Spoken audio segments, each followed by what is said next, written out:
Good morning, the students of class 7th.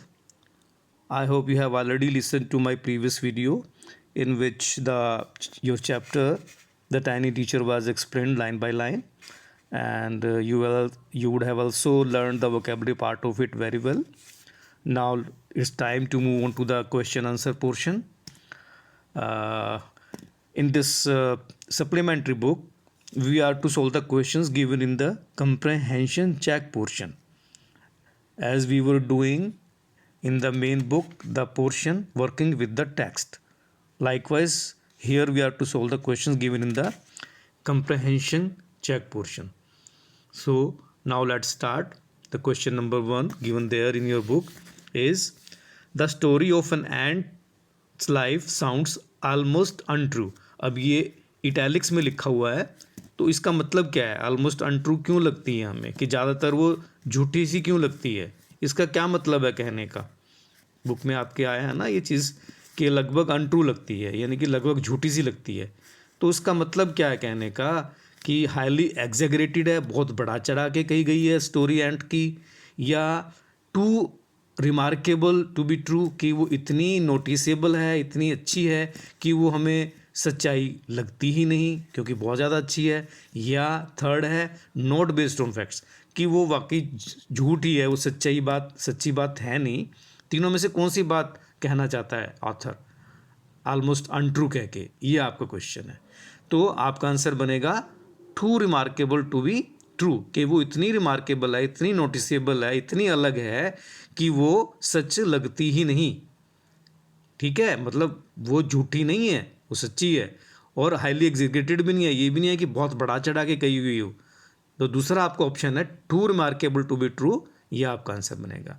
Right, now the second question is, this is the fill in the blanks taken from your book only. Complete the following sentences.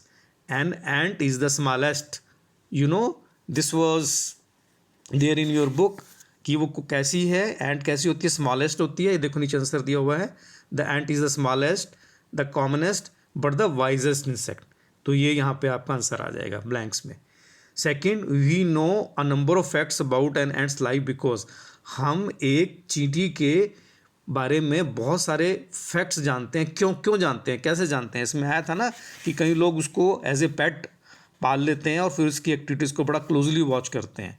तो यही answer आएगा, we know a number of facts about an ant's life. ये तो as it is आ जाएगा, because तक as it is आ जाएगा। उसके बाद क्या लिखना है आपने ब्लैंक्स में? People have kept ants as pets.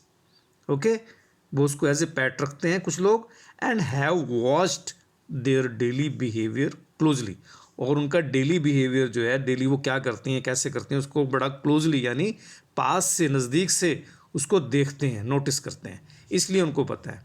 Right, now question 3, in what ways in an ant's life peaceful, कि एक चींटी की जो लाइफ है वो किस तरह से पीसफुल है।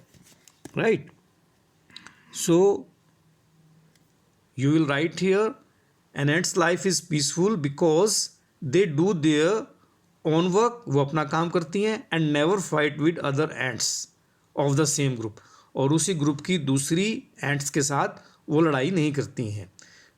लड़ाई नहीं करेंगी तो अपने आप जो है उनकी लाइफ पीसफुल रहेगी। दे नो शेयरिंग, वो जानती हैं कि शेयर कैसे करनी है अपनी चीज़ें, एंड कंट्रीब्यूशन कैसे करना है अपना, and do not interfere in the others' work. ये इंटरफेस गलत वर्ड है, यहाँ पे इंटरफियर आएगा, INTERF, तो एज इट इज़ है, बाद में ACE नहीं आएगा, ERE आएगा। And do not interfere in the others' work, उसका मतलब दूसरे काम में दखल नहीं देती हैं, इसलिए उनकी लाइफ पीसफुल है। राइट, आपके बाकी क्वेश्चन थोड़ा और टेक्स्ट के बाद पेज नंबर 5 पे आते हैं कंप्रहेंशन चेक के। उसमें पहला क्वेश्चन है आपका, how long does it take for a grub to become a complete ant, कि एक ग्रब को एक पूरी चींटी बनने के लिए कितना समय लगता है? आपके चैप्टर में एक्सप्लेन किया गया है कि 5 to 6 वीक्स लगते हैं, क्योंकि ग्रब से कोकून बनता है 2-3 वीक में, और कोकून से कंप्लीट एंट 2 वीक में बनती है। तो टोटल जो पीरियड हो गया that is 5 to 6 weeks for a grub to become a complete ant. Okay, now the second question, why do the worker ants carry the grubs about? कि जो वर्कर एंट हैं, जो काम करने वाली चींटियां हैं, वो जो ग्रब्स होते हैं, छोटे बच्चे होते हैं उनके, चींटियों के, उनको बाहर क्यों लेके जाती हैं, क्यों कैरी करती हैं? तो उसमें आया था, आपको याद होगा, the worker ants carry them, इसलिए कैरी करती हैं, अबाउट डेली, हर रोज़, फॉर एयरिंग, ताकि उनको हवा लग सके, एक्सरसाइज, उनकी एक्सरसाइज हो सके ग्रब्स की, एंड उनको सनशाइन मिल सके, इसलिए वो उनको उठा के बाहर तक ले जाती हैं, right? Then question 3, what jobs are new ants trained for? कि जो नई नई चींटियां हैं, जो छोटे बच्चे हैं, उनको किस काम के लिए ट्रेनिंग दी जाती है, राइट? तो उनको किन कामों की ट्रेनिंग दी जाती है? The jobs which the new ants are trained, जिन कामों की नई चींटियों को ट्रेनिंग दी जाती है वो हैं आर वर्कर्स, कि वो वर्कर की तरह काम कर सकें, क्योंकि दोबारा भी उनको, जो नई चींटियां, उनको भी कोई ना कोई काम करना है, तो वो उनकी कैटेगरी बन जाती है कि कईयों को वो वर्कर्स की तरह काम करना सिखाते हैं, कईयों को सोल्जर्स की तरह काम करना सिखाते हैं, कुछ एक को बिल्डर्स की तरह, कि वो अपना एंट हिल्स को बना सकें बिल्डर्स की तरह, कुछ एक को क्लीन करने के लिए ट्रेनिंग दी जाती है, right? Okay, now the next question, name some other creatures that live in ant hills? कि एंट हिल्स जहाँ पे चींटियाँ रहती हैं उसमें कुछ और क्रीचर्स भी रहते हैं, वो कौन कौन से हैं, उनके नाम बताओ। तो आपने पढ़ा था कि उसमें बीटल्स भी रहते हैं, झिंगुर, और कुछ एंट्स की दूसरी प्रजातियां हैं वो भी रहती हैं, ग्रीन फ्लाई एक और दीमक जैसी एक और इंसेक्ट होता है, वो वहाँ पे रहता है। तो आंसर बनेगा, some other creatures that live in ant hills are beetles, lesser breeds of ants, कि जो थोड़ी कम पाई जाती हैं, ऐसी प्रजातियाँ, ऐसी नस्लें, ब्रीड्स मीन्स ऐसी नस्लें, जैसे काली और भूरी चींटियाँ तो बहुत कॉमन है, लेकिन उसके अलावा भी कई तरह की चींटियाँ होती हैं, वो भी उसमें रह सकती हैं, और ग्रीन फ्लाई भी उसमें रहती है, right? Now the last question, question number 5, mention 3 things we can learn from the tiny teacher, कि एक छोटी टीचर से, यानी कि चींटियों से मतलब है कि हम क्या 3 चीज़ें कौन सी सीख सकते हैं, वो बताइए। Give reasons for choosing these items, और ये क्यों हम सीख सकते हैं उसका रीज़न भी बताओ, राइट? तो इसका आंसर बनेगा, we can learn team work.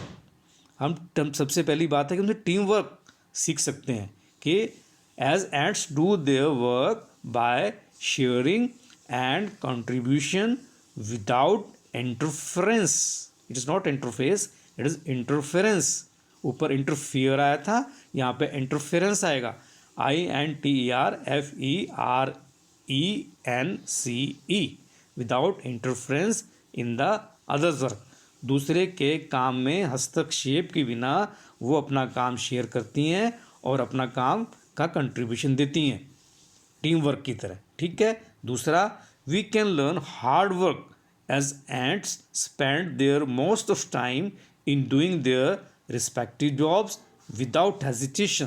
तो दूसरा क्या हो गया कि वो हार्ड वर्क करने की हम उनसे सीख सकते हैं कि हार्ड वर्क कैसे किया जाए, क्योंकि जो चींटियां हैं वो ज़्यादातर टाइम अपना काम करने में बिताती हैं और कोई उसमें हेजिटेशन नहीं करती कि उनको ये काम करना पड़ रहा है, कोई सोल्जर का काम कर रही है, कोई क्लीनिंग का काम कर रही है, कोई बिल्डिंग का काम कर रही है, ठीक है? सबके काम डिस्ट्रीब्यूटेड हैं और वो अपना अपना काम सब कर रही हैं विदाउट एनी हेजिटेशन।